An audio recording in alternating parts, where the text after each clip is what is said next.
আমার বিরুদ্ধে যারা ব্যাপক অপপ্রচার করেছেন বহু বছর থেকে, আমি তাদের অপপ্রচারকে কিছুই মনে করি না। তাদের বিরুদ্ধে আমার কোনো বিদ্বেষ নাই, আমি তাদের বিরুদ্ধে কোনো অভিযোগ করব না। তাদেরকে আমি অনুরোধ করব, আসুন আমরা একসাথে মিলে দেশ গড়ার চেষ্টা করি। আমারও যদি কোনো ভুল হয়ে থাকে, ইচ্ছাকৃতভাবে দেশের এবং জনগণের ক্ষতির কোনো চেষ্টা আল্লাহর রহমতে আমি কোনোদিন করিনি। যা ভালো বুঝেছি দেশের জন্য, জনগণের কল্যাণের জন্য করেছি। এরপরে মানুষের ভুল হয়, ভুল হতে পারে, কেউ আমার কোনো কাজকে ভুল মনে করতে পারেন, তার জন্য তাদেরকে আমি দোষী বলবো না। নবী ছাড়া কে দোষী নয়, দোষ কম বেশি সবারই আছে।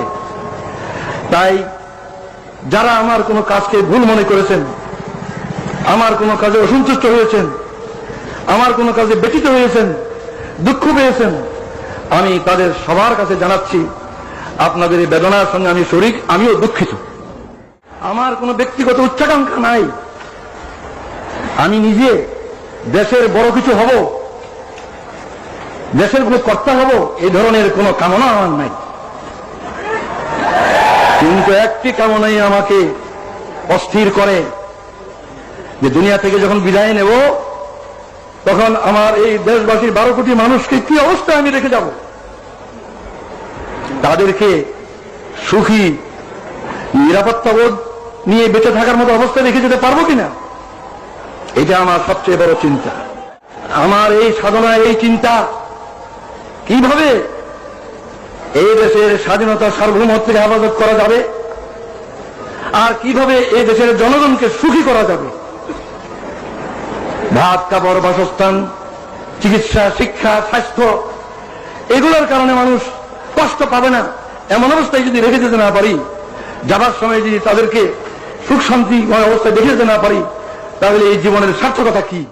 এই বাংলাদেশ আমার দেশ, এই দেশেই আমার জন্ম, এই দেশের রাজধানী ঢাকাই আমার জন্ম। জন্মগত নাগরিকত্ব আল্লাহর দান, কে কোথায় জন্ম নেবে এটা ফয়সালা তিনি করেন। আজ আমার কোনো দুঃখ নাই, আমার কোনো দুঃখ নাই। আল্লাহ তাআলা সম্মানের সঙ্গে আমার দেশের সর্বোচ্চ আদালতের মাধ্যমে আমার নাগরিকত্ব ফিরিয়ে দিয়েছেন, আলহামদুলিল্লাহ। আমি বিশ্বাস করি দেশের দায়িত্বশীল সকল রাজনৈতিক দল এই বিষয়ে একমত যে বাংলাদেশের এই সীমানার ভিতরে, যে সীমানা 47 হয়েছিল এবং 71 যে সীমানাকে নিয়ে স্বাধীন সার্বভৌম বাংলাদেশ প্রতিষ্ঠিত হয়েছে, এই সীমানার হেফাজত করা আমাদের সকলের পবিত্র দায়িত্ব এবং এটা আমাদের রাজনৈতিক ঐক্যের ভিত্তি। আমি এই চেষ্টাই করতে চাই, প্রতিটি রাজনৈতিক নেতার দুয়ারে দুয়ারে আমি যেতে চাই, প্রতি নেতার কাছে আমি ধর্ম দিতে চাই। আসুন আমরা দেশকে গড়ি একসাথে মিলে। এই ঐক্য ছাড়া এই দলীয় কর্তৃত্ব, নেতৃত্ব, এগুলি নিয়ে আমরা ঝগড়া করতে পারবো, কিন্তু দেশ গড়তে পারবো না। যে এই দেশ নাকি গরিব এবং ভিক্ষুকের দেশ, সারা দুনিয়ায় এই বদনামের বোঝা আমরা বয়ে বেড়াচ্ছি। এই দেশের লোকের উন্নতি হোক, এই দেশের লোকের এই বদনাম ঘুচুক, এটি আমার সবচেয়ে বড় সাধনা, সবচেয়ে বড় কামনা। কিন্তু রাজনৈতিক ঐক্য কি যথেষ্ট? রাজনৈতিক ঐক্য কখনো যথেষ্ট নয়। আদর্শিক ঐক্য ব্যতীত রাজনৈতিক ঐক্য ক্রিয়াশীল হয় না। আমি অনেক ভেবে চিন্তে তালাশ করে দেখেছি যে 3টি কথাই হচ্ছে আদর্শিক ভিত্তি, 3টি কথাই হচ্ছে আদর্শিক ভিত্তি। আল্লাহ যিনি আমাদেরকে সৃষ্টি করেছেন, যিনি আমাদের মনিব, মাহবুদ, প্রভু, সেই আল্লাহ ঐক্যের, আদর্শিক ঐক্যের পয়লা ভিত্তি। সেই আল্লাহ মানব জাতির দিশারি হিসাবে, পথ প্রদর্শক হিসাবে তার রসুলকে পাঠিয়েছেন, যুগে যুগে রসুলগণকে পাঠিয়েছেন। সর্বশ্রেষ্ঠ রসুল মুহাম্মদ রাসূলুল্লাহ সাল্লাল্লাহু আলাইহি ওয়াসাল্লাম হচ্ছে দ্বিতীয় আদর্শিক ভিত্তি। তৃতীয় আদর্শিক ভিত্তি হচ্ছে আল কোরআন, যা মানব জাতির জীবন বিধান আল্লাহর পক্ষ থেকে রসুলের মাধ্যমে এসেছে। এই আল্লাহর রসুল এবং আল্লাহর কোরআন এর কোনটাই জামাত ইসলামীর দলীয় সম্পদ নয়, কোন দেশের কোন দলের তাদের নিজস্ব সম্পদ নয়। এই সম্পদের ভিত্তিতে আমাদের মধ্যে ঐক্য না হওয়ার আমি কোনো কারণ দেখি না। ঐক্যের জন্য আসুন আমরা সকলে চেষ্টা করি। অতীতের বহু উত্থান পতন হয়েছে, রাজনীতির অঙ্গনে বহু উত্থান পতন হয়েছে। আসুন আমরা ওইসব অতীতের দুঃখের কথাগুলি ভুলে যাই। আমরা যারা রাজনীতি ময়দানে আছি, আসুন একসাথে বসি, ভাব বিনিময় করি।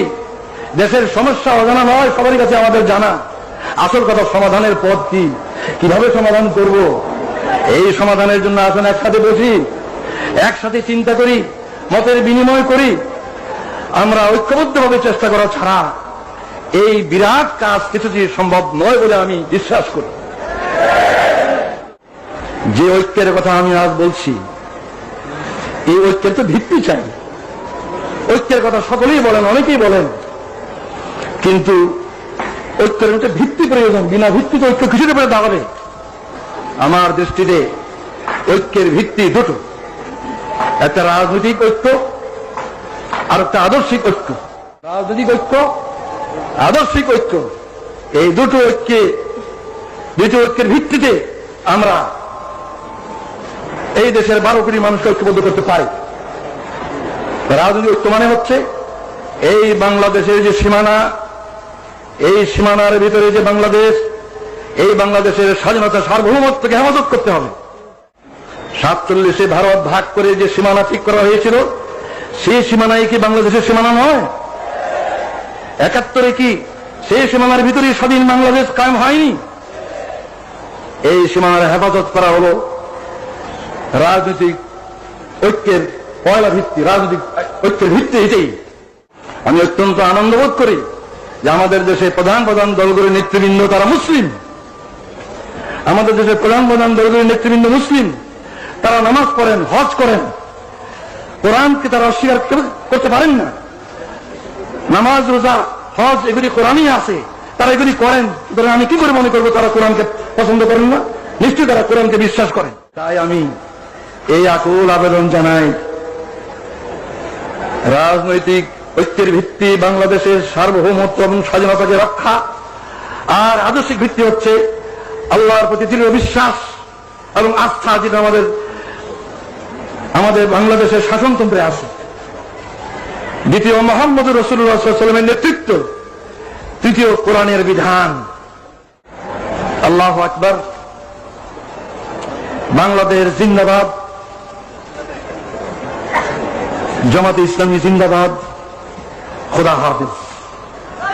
আসসালামু আলাইকুম ওয়া রাহমাতুল্লাহ। নাগরিকত্ব হচ্ছে সকল অধিকারের ভিত্তি। যদি নাগরিকত্বই শিক্ষিত না হয়, তাহলে আর কোনো অধিকারই শিক্ষিত হয় না। যেহেতু সরকার আমার নাগরিকত্ব স্বীকার করেনি এতদিন পর্যন্ত, এই কারণে রাজনৈতিক অধিকারও আমার ছিল না, রাজনৈতিক অধিকার স্বীকৃত ছিল না, আর বাকি অধিকার তো প্রশ্নই ওঠে না। আলহামদুলিল্লাহ, আজ আমি আপনাদের মতো একজন নাগরিক